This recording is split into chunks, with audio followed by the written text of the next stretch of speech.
Sebelumnya minta maaf kepada para kiai, barangkali dalam bacaan tadi dan juga ini untuk terjemah, bukan penjelasan, terjemah barangkali banyak kesalahan, mohon bimbingannya. Bismillahirrahmanirrahim. Iradatu tajrid ma'ifamatillahi ijaka fil asbab minasyahwatil khafiyah. Jadi keinginanmu untuk tajrid, jadi menyepikan atau mentiadakan sebab atau kasab, jadi tidak mengharapkan untuk usaha, sedangkan Allah menghendaki kita untuk berusaha, menghendaki untuk melakukan sebab yang bisa menghasilkan sesuatu, entah itu usul kepada Allah ataupun untuk yang lain-lainnya. Jadi kalau kita berkehendak seperti itu, akan tetapi Allah berkehendak lain. Jadi kita berkehendak, saya nggak akan melakukan usaha, saya mau beribadah saja. Akan tetapi Allah berkehendak kita itu usaha. Jadi kita nggak mau usaha karena kita enak dalam beribadah, saya mau beribadah saja. Tapi Allah menghendaki kita usaha. Nah, itu keinginan seperti itu termasuk minasyahwatil khafiyah, termasuk syahwat yang halus, syahwat yang samar. Nah, kita bagaimana kita mengetahui bahwa Allah itu menghendaki kita berusaha? Nah, di sini dikatakan wa alamatu dzalika ayyuhayyi ahalaka wa anta jida as-salama fi dinka inda mu'anatiha. Jadi cirinya Allah menghendaki kita untuk berusaha adalah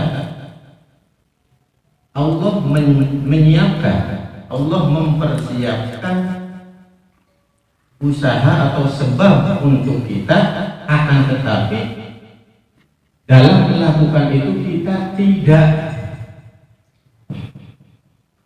tidak sampai meninggalkan ibadah kepada Allah.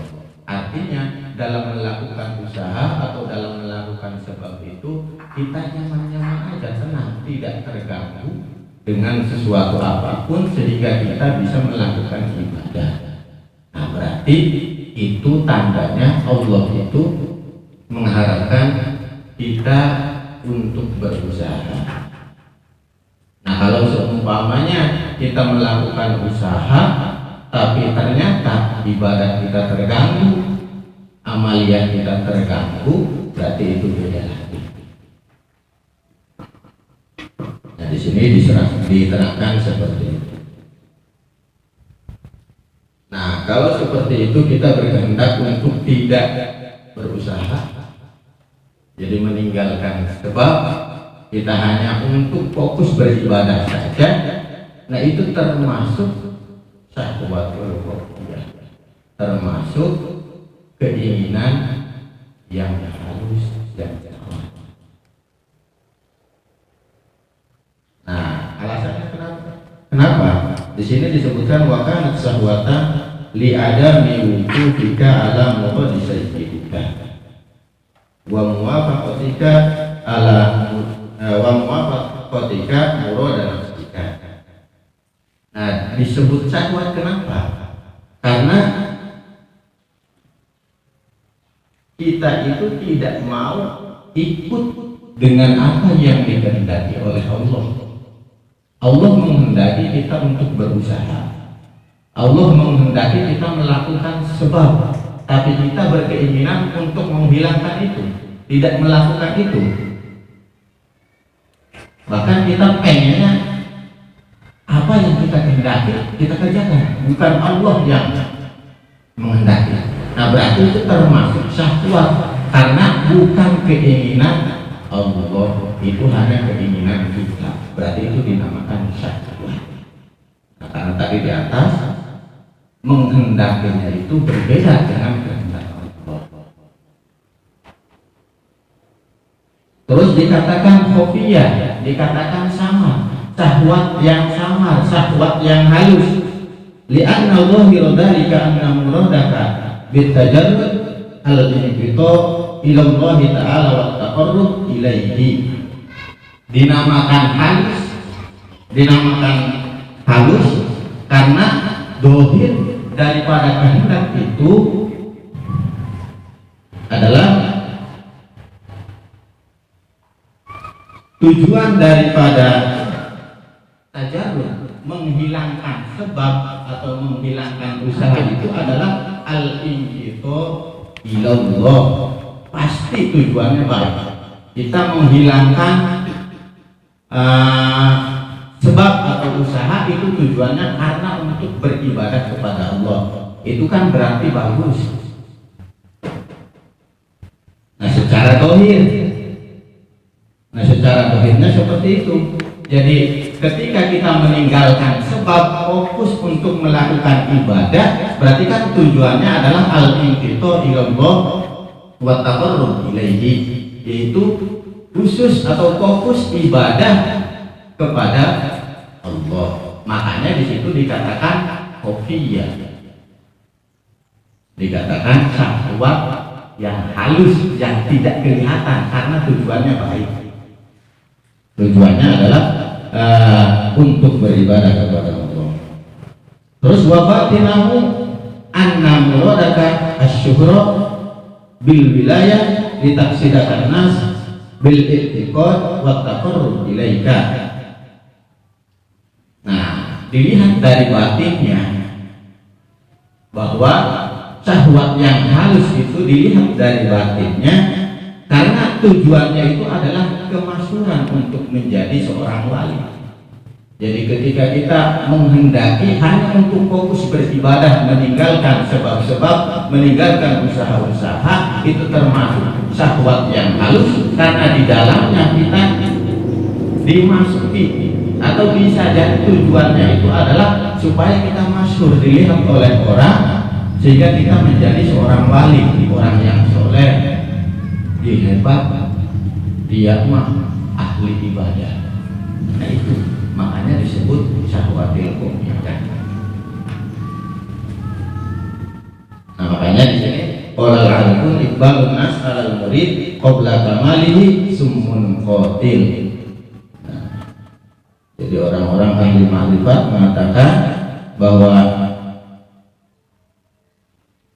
menghadapnya orang lain terhadap seorang murid sebelum sempurnanya murid itu bisa menjadi summun qatil, racun yang mematikan.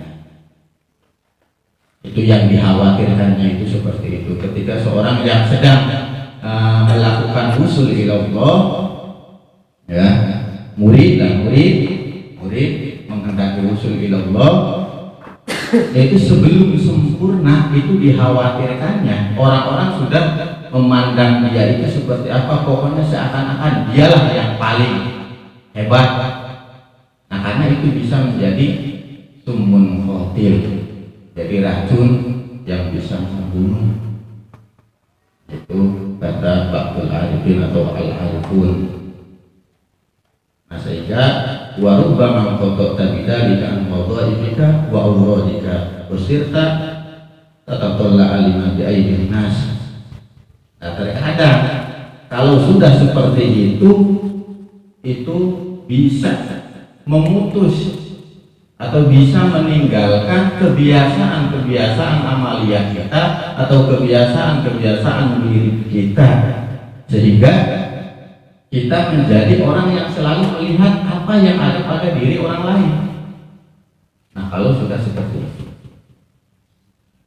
jadi kalau kita sudah dilihat oleh orang lain bahwa kita itu adalah orang yang wah, hebat, nah itu bisa menjadikan diri kita itu merasa besar, sehingga kebiasaan-kebiasaan kita itu ditinggalkan. Itu yang dikhawatirkan seperti itu.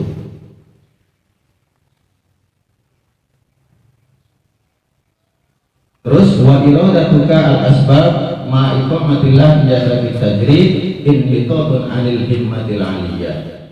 Dan menghendakinya kamu terhadap sebab serta menghendakinya Allah untuk kamu tajrid itu adalah inhitadun. Jadi turun dari tujuan yang mulia, tujuan yang luhur. Jadi ketika kita berkehendak melakukan suatu sebab atau melakukan suatu usaha, akan tetapi Allah menghendaki kita untuk tajrid, tidak melakukan sebab, nah berarti itu termasuk inhitadun atau turun, jatuh dari tujuan yang mulia atau tujuan yang luhur. Hampir mirip dengan yang di atas. Kalau ini Allah menghendaki kita itu tidak usaha, fokus untuk ibadah, fokus untuk amal yang akan tetapi kita pengennya usaha saja, pengennya usaha. Itu sama, itu turun. Nah, alasannya kenapa? Li'iro dan jika rujuk ilal khalqi ba'da ta'alluq bil hamdi. Alasannya karena tujuannya itu adalah kembali kepada makhluk. Kalau usaha tujuannya kepada makhluk, ba'da ta'alluq bil hamdi, setelahnya ta'alluq kepada Allah. Yang tadinya ta'alluq kepada Allah, hanya fokus kepada Allah, minta atau mengharapkan untuk melakukan suatu usaha atau melakukan sebab, berarti kembali kepada makhluk. Makanya di situ termasuk sesuatu yang menurunkan derajat. Aikin hitatu anil himmatil aliyah. Nah, makanya fal wajib ala salik ayam kutabi ma'akumul haqqi wa yarda bihi hatta yatawalla Allah ikhrajahu minkum ila akhirih. Maka yang wajib bagi seorang salik, orang yang sedang mengambah atau orang yang sedang berjalan menuju wusul ilallah, itu yang wajib baginya adalah kita berdiam atau menetapi apa yang telah ditentukan oleh Allah, apa yang telah digariskan oleh Allah, dan dia hidup dengan apa yang telah ditentukan oleh Allah. Makanya kan